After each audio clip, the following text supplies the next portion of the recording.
अस्सलाम वालेकुम व्यूअर्स, मैं हूं आपके साथ मुदस्सिर अली राहू और आज मैं आपके सामने पेश करने जा रहा हूं बहुत ही नायाब एमसीक्यूज़ जो आपको हर टेस्ट में काम आने वाले हैं। तो आइए स्टार्ट करते हैं। सबसे पहले द एंटोनिम ऑफ सैगेशियस। सैगेशियस का मतलब है जो बहुत ही उम्दा होशियार होते हैं, इंटेलिजेंट होते हैं।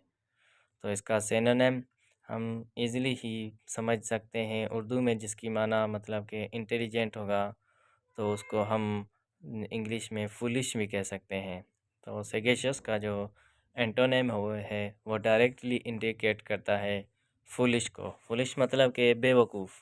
होशियार का जो मुतज़ाद होगा वो बेवकूफ़ होगा। तो बढ़ते हैं अभी दूसरे एमसीक्यूज़ की तरफ।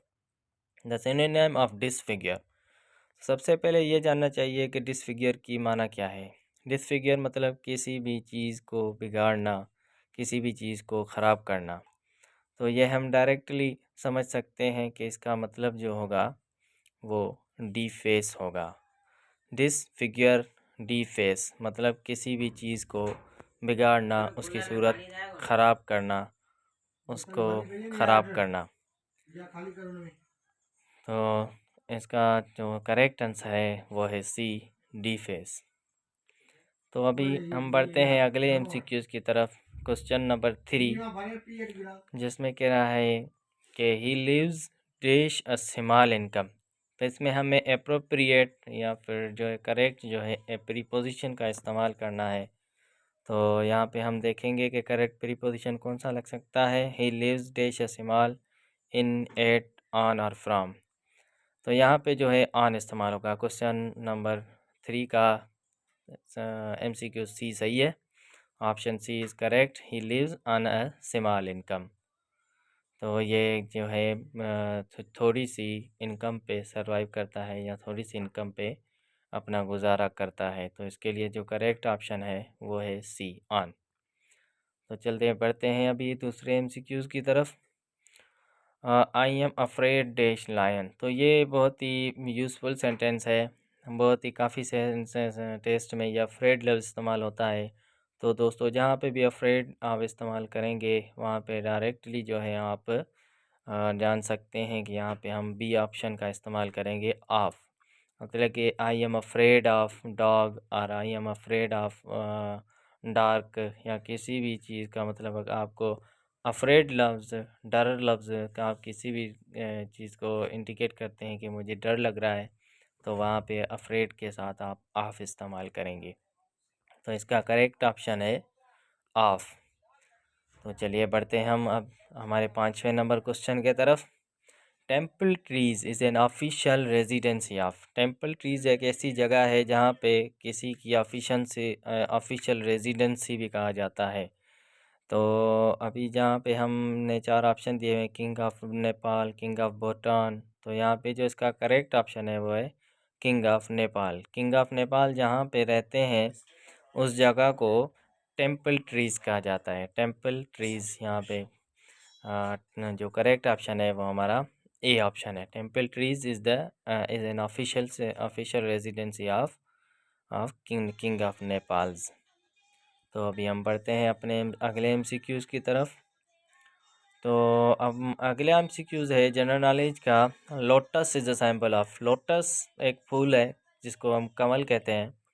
तो ये किस चीज़ को इंडिकेट करता है, किस चीज़ की निशानी है? पीस की है, जस्टिस की है, प्रोग्रेस की है या कल्चर एंड सिविलाइजेशन?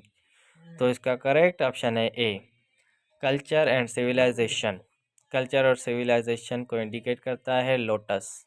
लोटस एक कमल फूल का नाम है जो जैसे कि बर्ड जो पिजन है वो या डव है वो पीस को शो करता है। तो इसी ऐसे ही जो लोटस एक है वो से कल्चर एंड सिविलाइजेशन को शो करता है। तो अगले एमसीक्यूज़ की तरफ बढ़ते हैं। Question number 7, famous oil painting Mona Lisa. ये बहुत ही रिपीटेड क्वेश्चन है जनरल नॉलेज का।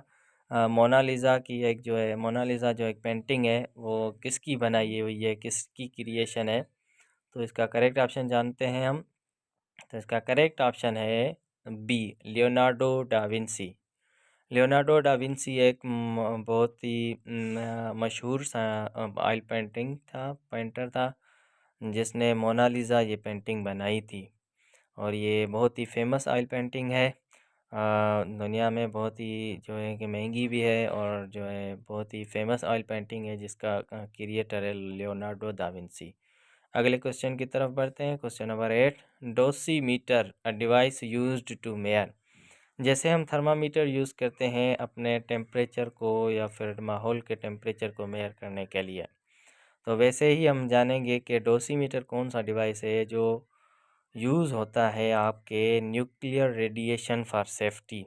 न्यूक्लियर रेडिएशन के मालूम करने के लिए, अपनी हिफाजत के लिए, जब हम मालूम करते हैं उसकी रेडिएशंस को, तो हम वहाँ पे डोसीमीटर इस्तेमाल करते हैं। जैसे अपना टेम्परेचर जानने के लिए जो है हम थर्मामीटर का इस्तेमाल करते हैं, या फिर दूसरे कोई इंस्ट्रूमेंट्स का यूज़ करते हैं किसी भी चीज़ का मालूम करने के लिए।